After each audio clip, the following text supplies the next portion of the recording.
नमस्कार. आरो स्टोरी मराठीमध्ये आपल्या सर्वांचे स्वागत आहे. आज आपण ऐकणार आहोत एक भयकथा, पन्हाळा. सन 1975च्या आसपासचा तो काळ असेल. माझ्या आजोबांची पन्हाळ्याला बदली झाली होती. किशोर काकडे म्हणजे त्या काळी एका मोठ्या हुद्द्यावर असलेले पोलीस अधिकारी. त्यांच्या प्रामाणिकपणाने केलेल्या कामामुळे त्यांची अनेकदा वेगवेगळ्या ठिकाणी बदली व्हायची. आता यावेळेस त्यांची बदली पन्हाळ्याला झाली होती. कांचनसोबत नुकतंच नवीन लग्न झालं होतं. लग्नानंतर अवघ्या 15 दिवसात पन्हाळा गाठायचा होता. तर आजोबांचे वडील त्यांना म्हणाले, अरे बायकोला सोबत घेऊन जा, आता लग्न झालं आहे तुझं, अजून किती दिवस खानावळीत जेवण करणार. वडिलांचा शब्द डावलायचा कसा म्हणून त्यांनी आजीला सोबत घेत पन्हाळा गाठला. जुलै महिना उजाडला होता. पाऊस थांबायचं नाव घेत नव्हता. त्यात पन्हाळा तर अगदी हिरवागार दिसत होता. आजी तर पन्हाळ्याच्या प्रेमातच पडली होती. खरंच सांगतो, तिथल्या निसर्ग सौंदर्यात काय जादू आहे काय माहिती. जो पण तिथे जातो तो त्या जागेच्या अगदी प्रेमात पडतो. ते दोघे पन्हाळ्यावर पोचले. त्यांना पोलीस क्वार्टरमध्ये खोली मिळाली होती. त्यामध्ये त्याने संसार मांडला आणि त्यांचा सुखी संसार सुरू झाला. एक दिवस आजोबांना सुट्टी होती आणि त्यांच्या मनात विचार आला, लग्न झाल्यापासून हिला कुठे बाहेर फिरायला घेऊन गेलो नाही. तिला इकडे आणलं आणि कामात गुंतवून ठेवलं. त्या दिवशी त्यांनी आजीला सरप्राईज द्यायच्या हेतूने पन्हाळगड फिरायला गेले. गडावरून फेरफटका मारताना आजीला खाली दरीमध्ये एक घर दिसले. घर कसलं, लांबून तर तो चांगला प्रशस्त बंगला वाटत होता. एकदम जंगलाच्या मधोमध आणि चारही बाजूने हिरवीगार झाडी. झालं, आजीला ती जागा आवडली. तिने लगेच आजोबांना तिच्या मनातील इच्छा बोलून दाखवली की आपण इथलं घर सोडून त्या बंगल्यावर राहायला जाऊया. किती एकांत मिळेल तिथे. पण आजोबाने कठोर शब्दात नकार दिला. आजी हिरमुसली आणि गुपचूप गाडीमध्ये जाऊन बसली. आजोबा तिच्या मागोमाग गेले. आजीला त्या बंगल्याने एवढं जाळ्यात ओढलं होतं की स्वप्नात तो बंगला तिला दिसे. तिने अनेकदा आजोबांना सांगितले, पण आजोबा ऐकायला तयार नव्हते, कारण पोलीस चौकी त्यांना क्वार्टरपासून जवळ होती. आजी खूप नाराज झाली आणि तिने खाणं पिणं सोडलं. आजोबा खा बोलले तरी खायचे नाही. आजोबांना काळजी वाटू लागली. मग त्यांनी आजीला शब्द दिला की आपण लवकरच त्या बंगल्यात जाऊया. आजोबांनी माहिती काढायला सुरुवात केली. कोणाचा बंगला आहे, कशी जागा आहे. लोकांकडून काही सकारात्मक प्रतिसाद आला नाही. एके दिवशी घरी येताना आजोबाने त्यांच्या चालकाला विचारले, कसा आहे तो बंगला, कशी आहे ती जागा. त्यावर तो चालक गडबडला आणि म्हणाला, साहेब मला बी ठाऊक नाही, पर लोक म्हणतात की ती जागा भूताची आहे, भूतं राहतात तिथं. आमचे आजोबा मुंबईत राहिलेले. त्यांना या गोष्टीचं हसू आलं आणि ते म्हणाले, हे बघ रघुनाथ, आपण येत्या 2 दिवसात तिथे राहायला जातोय. रघुनाथ उचकला आणि म्हणाला, साहेब तुम्हाला जायचं तर जावा, म्या नाही येत. वाटल्यास मला नोकरी सोडावी लागली तरी बी चालेल. आजोबा हसले आणि म्हणाले, चल घरी सोड. त्या रात्रीनंतर रघुनाथ परत गावात दिसलाच नाही. आजोबाने आजीला सांगितले नव्हते की गावकरी त्या जागेला भूताची जागा म्हणतात ते, कारण आजी भलतीच खुश होती. तिला बंगल्यात जायला मिळणार होतं. आजोबाने सगळा बंगला 2 गडी घेऊन व स्वतः तिथे उपस्थितीत राहून साफ करून घेतला. कारण पोलीस होते ते, त्यांना नकार देणं कोणाला खपणार होतं.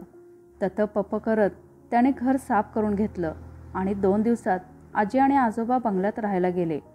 कोणाला ठाऊक होतं इथं खरंच भूत आहे का की लोक अफवा पसरवतात. दिवस चांगले जात होते. चालक पळून गेला होता. त्यामुळे आजोबांना रात्री एकट्याला गाडी चालवत यावं लागत असे. आजोबांना किती पण उशीर होऊ देत, आजी त्यांची वाट पाहत बसायची. रात्रीचे 12 वाजतील, 1 वाजेल, पण ते आल्याशिवाय काही घास ती खायची नाही. आता या त्या काळच्या प्रथा किंवा त्या काळचे प्रेम व्यक्त करायची पद्धत, ते काहीही असो, पण मात्र आजी वाट पाहायची.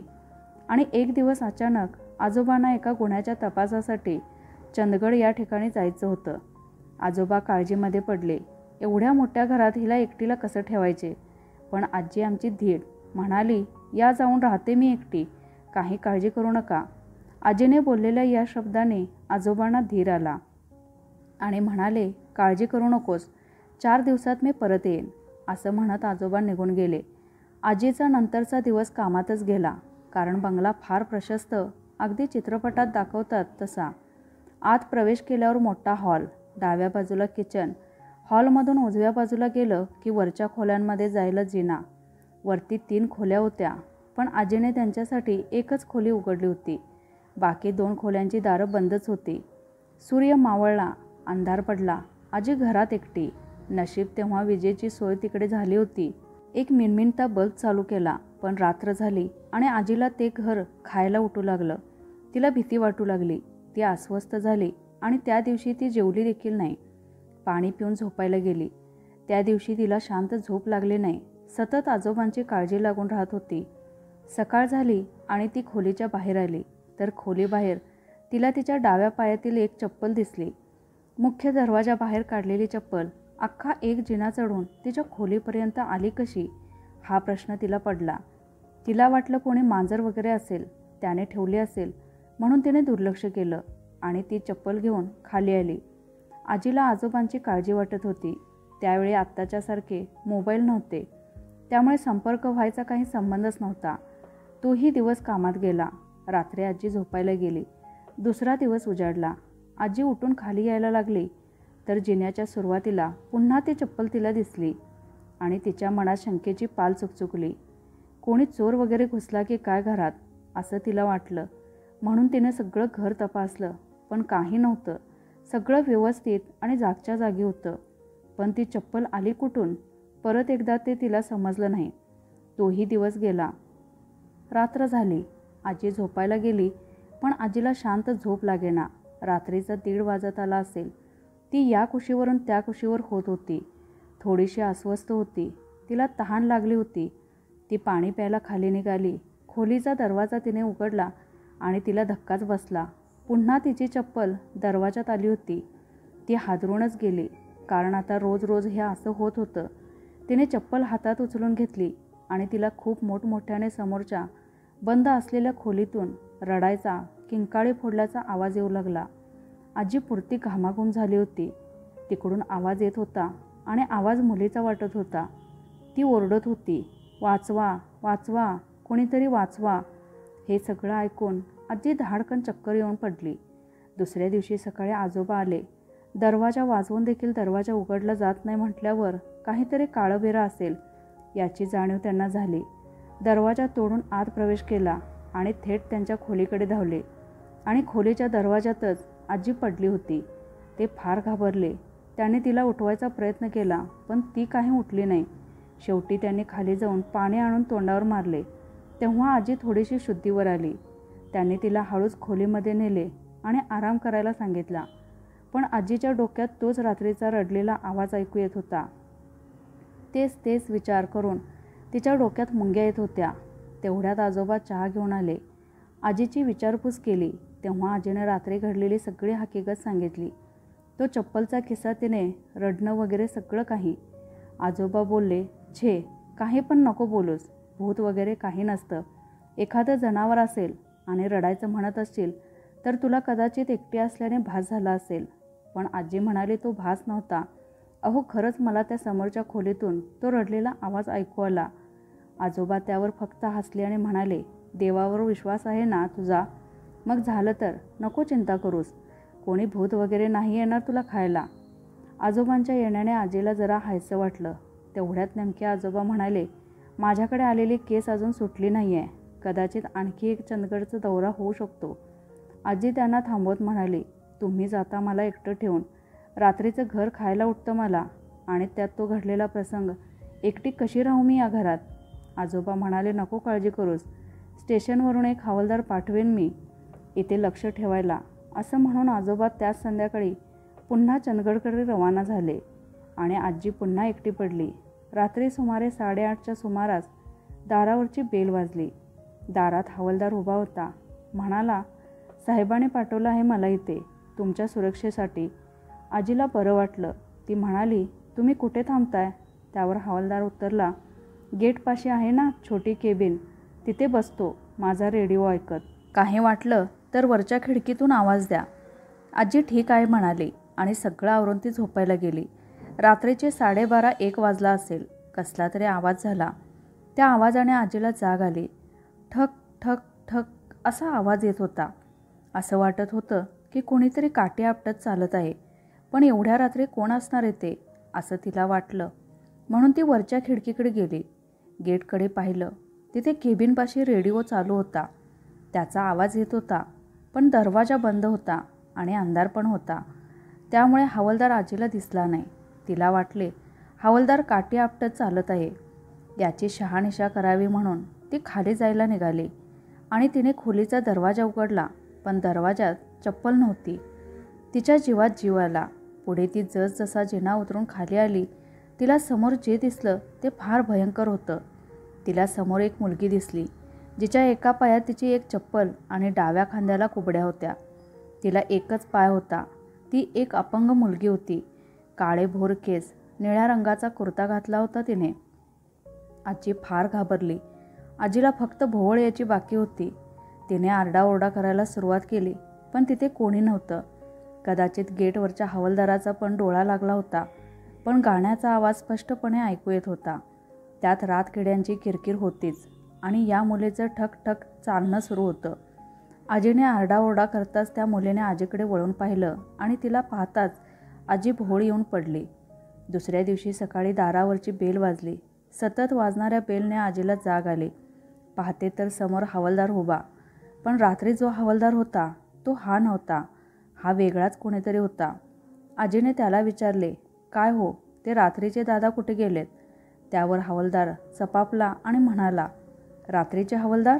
अहो मॅडम, साहेबाने मला काल रात्री इथली ड्युटी लावली, पण गावात जुन्या जाणत्या लोकांच्याकडून बरंच काही वाईट ऐकलंय या बंगल्याबद्दल, म्हणून मी रात्रीचा आलो नाही. मला भीती वाटत होती, पण इथे रात्री दुसरा कोणी कसा येणार? ही गोष्ट फक्त साहेबाने माझ्यामधली आहे.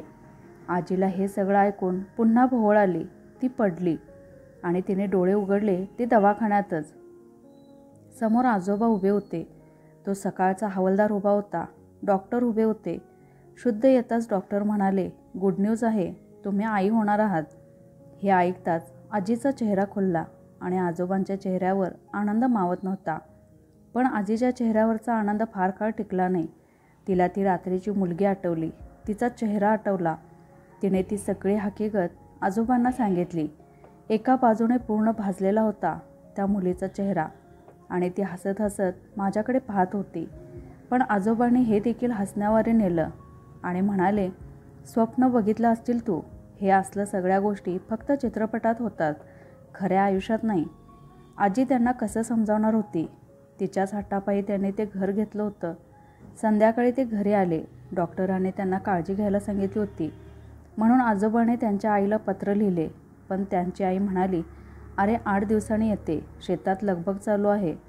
आजोबाने मनाशी पक्के केले. या अवस्थेत आजीला सोडून कुठेही जायचं नाही. आजोबाने त्यांची आई येत नाही तोवर आजीची पुरेपूर काळजी घेतली. आजीला काही कमी पडू दिलं नाही. 8 दिवसाने आजीची सासू आली. सासूबाई जाम खुश. घरात पाळणा हलणार या बातमीने. आता आजोबा मोकळे झाले. त्यांनी त्यांच्या आईवर आजीची सगळी जबाबदारी टाकली आणि ते आपली कामं करायला मोकळे झाले. त्या दिवशी अमावस्या होती. आजोबा कामानिमित्त मुंबईला गेले होते. घरात आजी आणि त्यांची सासू दोघीच. कामं आवरली आणि दोघीजणी वरती झोपायला गेल्या. दोघी एकाच खोलीत झोपल्या. तेव्हा आजीचा 5वा महिना चालू होता आणि मध्यरात्र झाली होती. एकाएकी आजीला काहीतरी पडल्याचा आवाज आला. ती दचकून जागी झाली. तिने शेजारी पाहिलं, सासूबाई गाढ झोपल्या होत्या. तेवढ्यात बाहेरून जोरात रडण्याचा आवाज येऊ लागला. हा तोच आवाज होता जो त्या दिवशी आजीला ऐकू आला होता. आजी फार घाबरली. तिने सासूबाईंना उठवायचा प्रयत्न केला, पण सासूबाई गाढ निद्रेत होत्या. त्या जागं होत म्हणाल्या, काय झालं बाई, झोप ना गप. धड स्वतः झोपत नाही आणि दुसऱ्यालाही झोपू देत नाही. आजीला माहिती होतं सासूबाईंना झोप फार प्रिय होती. आजी त्यांना म्हणाली, अहो कोणीतरी रडल्याचा आवाज येतोय मोठमोठ्याने. सासूबाई दचकून जाग्या झाल्या. उठून बसल्या. त्यांनी कानोसा घेतला आणि म्हणाल्या, झोप गपचूप, काही आवाज वगैरे येत नाही आहे. पण आजीला मात्र आवाज ऐकू येत होता आणि आजीला दाट संशय होता, ही तीच मुलगी असणार आहे जी त्या दिवशी खाली तिला दिसली होती. आजीला घाम फुटला होता. बाहेर उठून जायची हिंमत होत नव्हती. शेवटी तिने कानावर हात ठेवला आणि झोपी गेली. तास दीड तासानंतर तो आवाज पूर्ण शांत झाला आणि आजी झोपी गेली. दिवस उजाडला. 10 वाजत आले असतील. आजीला रात्रीच्या उशिरा झोपण्याने तिला सकाळी जाग आली नाही. सकाळी पण शेजारी ती पाहते तर सासूबाई नव्हत्या. आजी खाली उठून गेली तर सासूबाई खाली किचनमध्ये होत्या. त्या म्हणाल्या, उठलात का सुनबाई? बरं झालं, सकाळी नाही उठवलं तुम्हाला. शांत झोप लागली होती तुम्हाला. पण मला एक सांगा सुनबाई, तुमची एक चप्पल आपल्या खोलीबाहेर कशी काय आली? आजी निरुत्तर झाली. सांगणार तर काय आणि कोणाला? सांगितलं असतं तर तिलाच येड्यात काढलं असतं या लोकांनी, म्हणून ती गप्प बसली. त्या दिवशी तिने दिवसभर आरामच केला. रात्री झोपण्यापूर्वी सासूबाई तिला म्हणाल्या, मी खालीच झोपते. तुझ्या खोलीत मला काही बाई झोप येत नाही. आजी म्हणाली, मला भीती वाटते हो. त्यावर त्या म्हणाल्या, अगं कोणी नाही येत, नको काळजी करूस. मी आहे की खालीच झोपलेली. आणि भीती वाटते तर खोलीचा दरवाजा उघडा ठेव, बंद नको करूस. आजीला हा पर्याय आवडला. तिने दरवाजा उघडा ठेवला आणि झोपायला गेली. मध्यरात्र झाली होती. अचानक आजीला ठक ठक त्या दिवशी आला तसा आवाज येत होता आणि तिला तो आवाज फार जवळून येत होता. आजी जागी झाली, पण डोळे काही तिने उघडले नाहीत. आवाज शांत झाला. तिने डोळे उघडले आणि पाहते समोर काय, ती उभी होती. काळ्या रंगाचा कुर्ता, दोन्ही हातात कुबड्या, अर्धा चेहरा भाजलेला, डोळे रडून रडून सुजलेले, लाल भडक झालेले. ते सगळं पाहून आजीची दातखिळी बसली. ती मुलगी हळूच घोगऱ्या आवाजात आजीजवळ येऊन म्हणाली, तुम्ही माझ्या घरात राहायला आला आहात. हे माझं घर आहे आणि आत्ता तुला तेच ऐकावं लागेल जे मी सांगेन. आता ऐक मी काय म्हणते ते. तुझ्या नवऱ्याचं आणि माझं लग्न लावून दे. आपण दोघी या घरात बहिणीसारख्या राहू. बोल, आहे का कबूल? आजी गप्पच होती. तिचा जीव जायचा बाकी होता फक्त. ती मुलगी म्हणाली, तुझा नवरा आला की त्याला सांग सगळं, मी काय म्हणाले ते, आणि माझं लग्न लावून दे. नाहीतर तुझं बाळ आहे आणि मी आहे, ध्यानात ठेव. असं म्हणून ती मुलगी मागे वळाली आणि इकडे आजीने मान टाकली. सकाळी सासूबाई उठून आजीच्या खोलीत आल्या, पण खोलीच्या बाहेर त्यांना ती आजीची चप्पल दिसली. त्याने दुर्लक्ष करत खोलीत आल्या आणि आजीची ती अवस्था पाहून त्यांना धक्काच बसला. आजी आडवी पडली होती बेडवर. तिचं डोकं बेडच्या बाहेरील बाजूस लटकत होतं. त्यांनी पळत जाऊन आजीला नीट केलं आणि त्यांच्या हाताला चटका बसला. आजी तापाने फणफणत होती. सासूबाईंना काय करावे सुचेना. त्यांनी मिठाच्या पाण्याच्या पट्ट्या आणून ठेवल्या. थोड्या वेळाने आजोबा आले. त्यांनी आजीला हात लावला. अंग फार गरम होतं तिचं. ते ताबडतोब जाऊन डॉक्टरला घेऊन आले. डॉक्टर हो नाही करत शेवटी आले.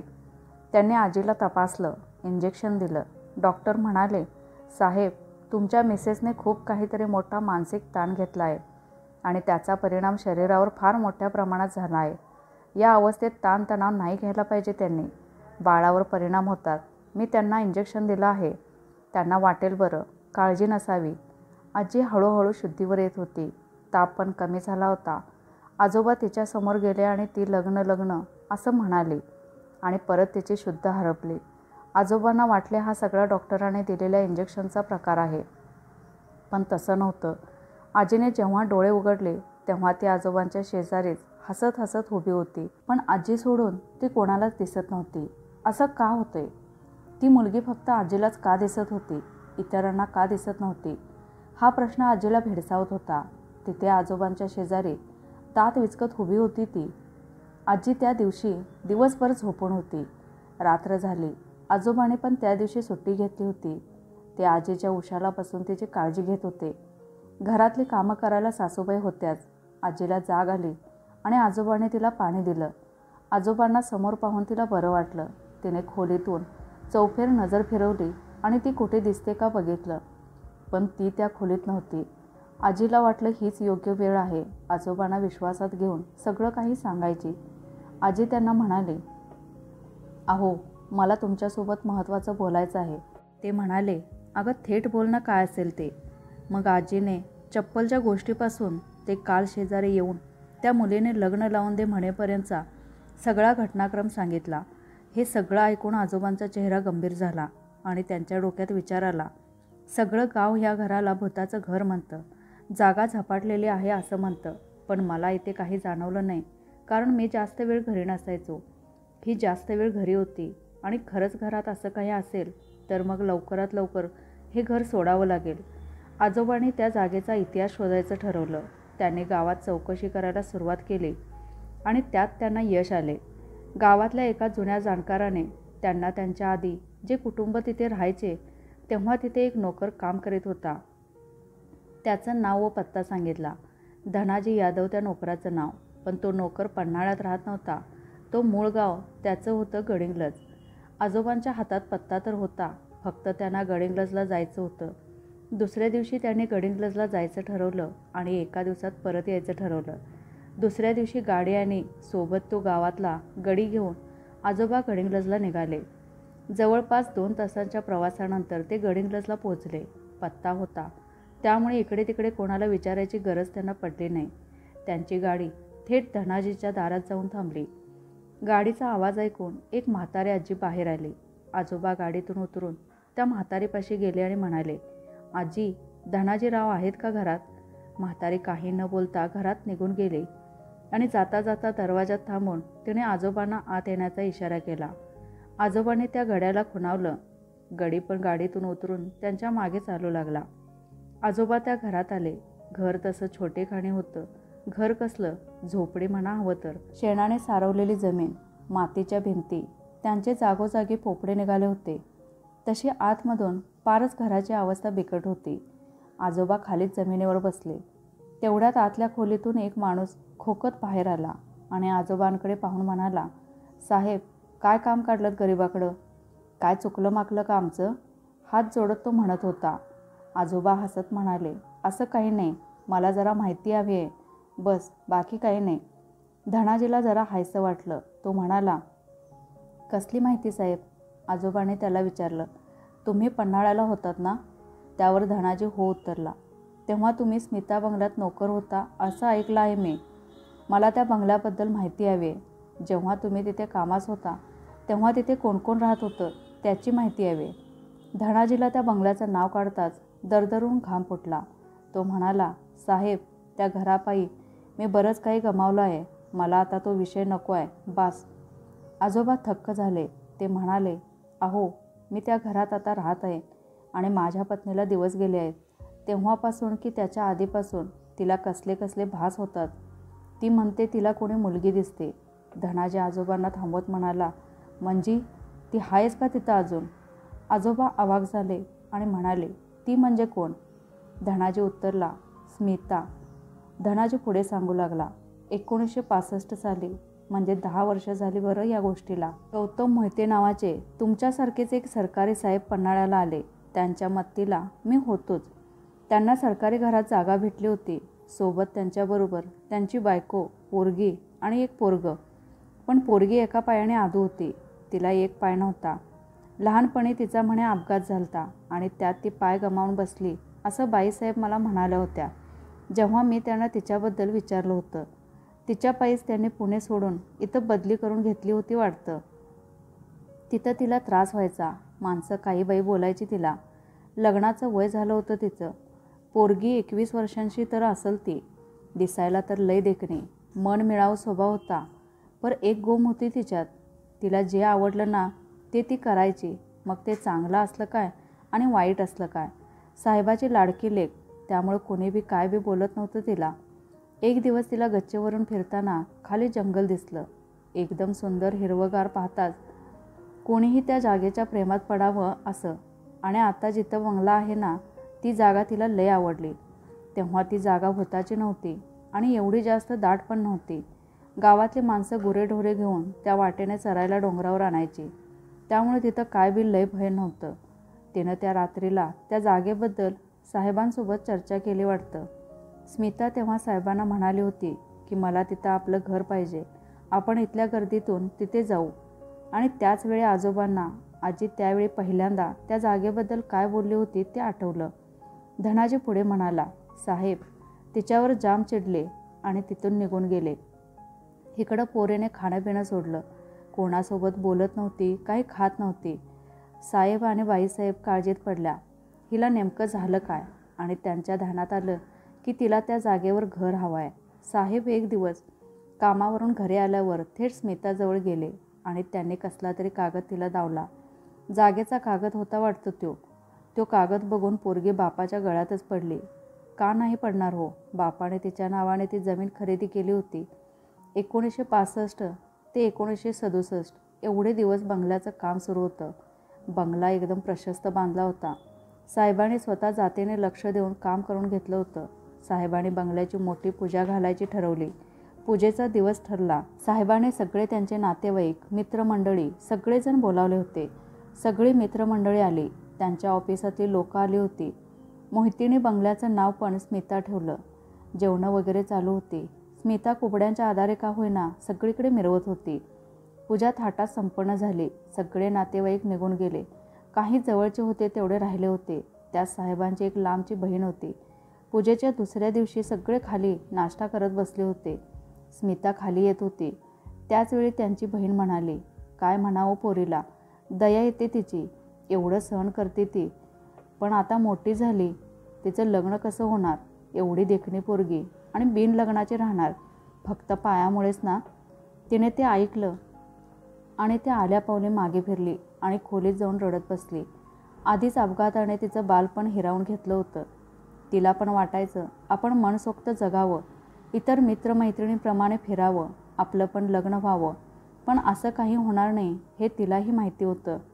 आणि ती नशिबाला दोष देत तिथेच रडत बसली.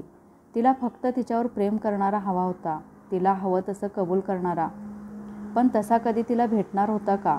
आता सगळे नातेवाईक निघून गेले. मोहिते कुटुंब तिथं स्थायिक झालं होतं.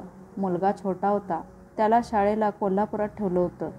हिच्या मनातून लग्नाचा विचार काही जात नव्हता. एक पाय आधू असल्याने कोणी तिला आपल्या घरची सून करून घ्यायला तयार नव्हतं.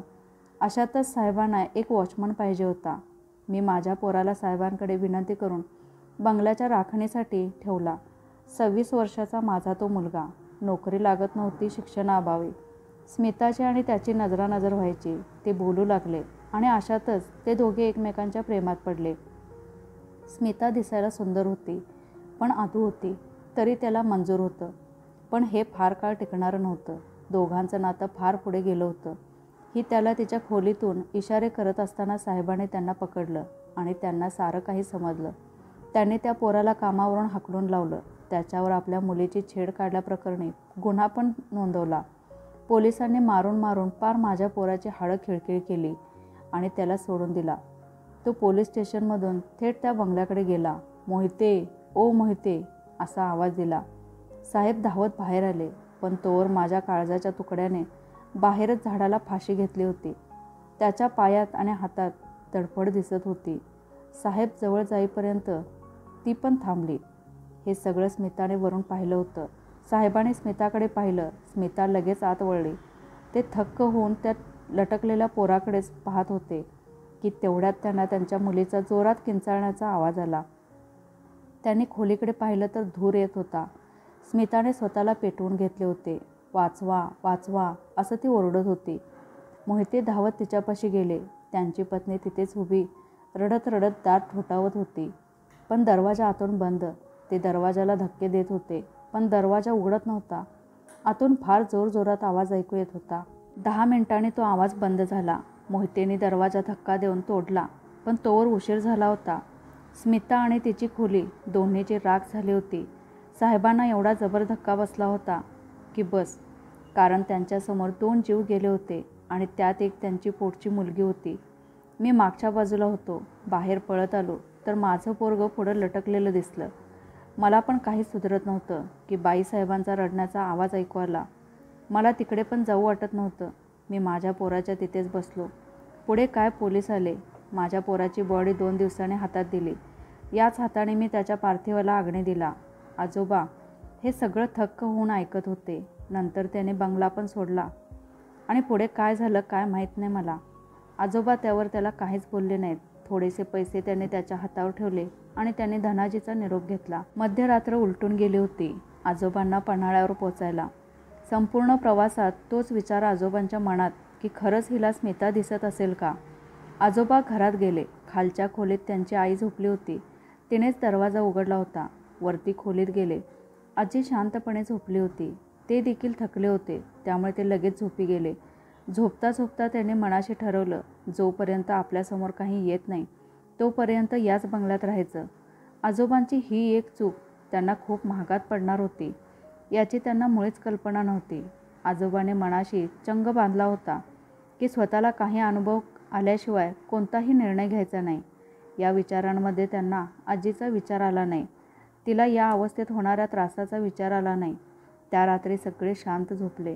दुसऱ्या दिवशी सकाळी आजोबा खोलीबाहेर पडले तर त्यांना आजीची चप्पल दाराबाहेर दिसली. ते जरा अचंबित झाले. हे इथं कसं आलं हा प्रश्न त्यांना पडला. त्यांनी ती चप्पल उचलून दाराबाहेर नेऊन ठेवली. आजीला त्याने उठवलं आणि घडलेला प्रकार सांगितला. आजीला माहीत होतं हे विश्वास ठेवणार नाहीत, त्यामुळे तिने तो विषय टाळला. त्या दिवशी आजोबाने सुट्टी घेतली. आजीची तब्येत बरी नसल्याने घरची कामं करायला त्यांची आई होतीच. रात्र झाली, सगळे झोपायला गेले आणि मध्यरात्र झाली असता आजोबांना रडण्याचा आवाज ऐकू आला. ते दचकून उठले तर शेजारी आजी शांत झोपली होती. तिला उठवणे योग्य नाही असे म्हणत आजोबा त्या आवाजाच्या दिशेने चालत गेले. खोलीबाहेर आले आणि समोरच्या बंद खोलीतून त्यांना आवाज येत होता. त्याने दरवाजा ठोठावला आणि त्याच वेळी आवाज शांत झाला. आजोबा जरा घाबरले, पण भास असेल असं म्हणत दुर्लक्ष करीत आपल्या खोलीकडे वळले आणि इतक्यात त्यांच्या पायामध्ये काहीतरी आलं आणि ते खाली पडले. काय आलं पायात हे पाहायला त्याने मागे मान केली तर ते दृश्य पाहून आजोबा पुरते हादरले. त्यांच्यासमोर दात वेचकत स्मिता उभी होती. हो, स्मिताच उभी होती, जिच्याबद्दल एवढं ऐकून देखील त्याने दुर्लक्ष केलं होतं. स्वतःच्या बायकोवर विश्वास त्याने ठेवला नव्हता.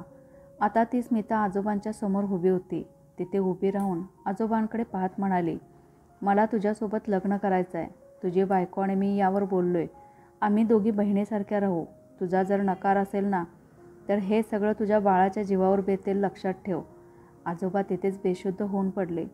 सकाळी त्यांच्या आईने त्यांना जागं केलं आणि उठता क्षणी ते म्हणाले, आपण हे घर आजच्या आज खाली करतोय. खूप झालं इथं या जंगलात राहणं. त्यांच्या आईला काही समजेना. हे असं का बोलत आहेत. त्यांनी आजीला पण सांगितले, तुला लागेल ते वर काढून ठेव. आपण हे घर सोडतोय. आजी हळूच जवळ जाऊन म्हणाली, दिसली वाटतं तुम्हाला पण ती. आजोबा निशब्द झाले. त्यांनी 2 गडी बोलावून घेतले सगळं सामान पोचवायला. आणि हे सगळं इतकं गडबडीत झालं होतं की कोणाला काहीच समजत नव्हतं काय होतंय ते. पण आजोबांना एवढं नक्की समजलं होतं की या घरात धोका आहेच. संध्याकाळपर्यंत ते घर खाली करून आजोबा सहकुटुंब क्वार्टरवर परत राहायला आले. पुन्हा त्या बंगल्याकडे चुकूनसुद्धा पाहणार नाही असा त्या दोघांनी निश्चय केला. पुढे त्या स्मिताचं आणि त्या बंगल्याचं काय झालं कोणास ठाऊक. पण इकडे येऊन आजी जरा खुलली होती, आनंदी वाटत होती. आजीला जरा बरं वाटलं. तिचा शेवटचा महिना होता. 2 दिवस झाले होते त्यांना घर बदली करून की आजीला त्रास व्हायला लागला. पोटात कळा येऊ लागल्या. आजीला त्वरित हॉस्पिटलमध्ये नेलं. आजोबा सोबत होतेच. ओटीच्या बाहेर सगळे थांबले होते आणि डॉक्टर बाहेर आले आणि म्हणाले, मला माफ करा साहेब, पण मी आपल्या बाळाला नाही वाचवू शकलो. ते फार अशक्त होतं आणि विचित्र गोष्ट अशी की जन्मलेल्या मुलाला एक पाय नव्हता. तर मित्रमैत्रिणींनो, आजची कथा कशी वाटली ते कमेंट करून नक्की कळवा. कथा आवडल्यास लाईक शेअर करा. चॅनेलवर नवीन असाल तर चॅनेलला सबस्क्राईब करा.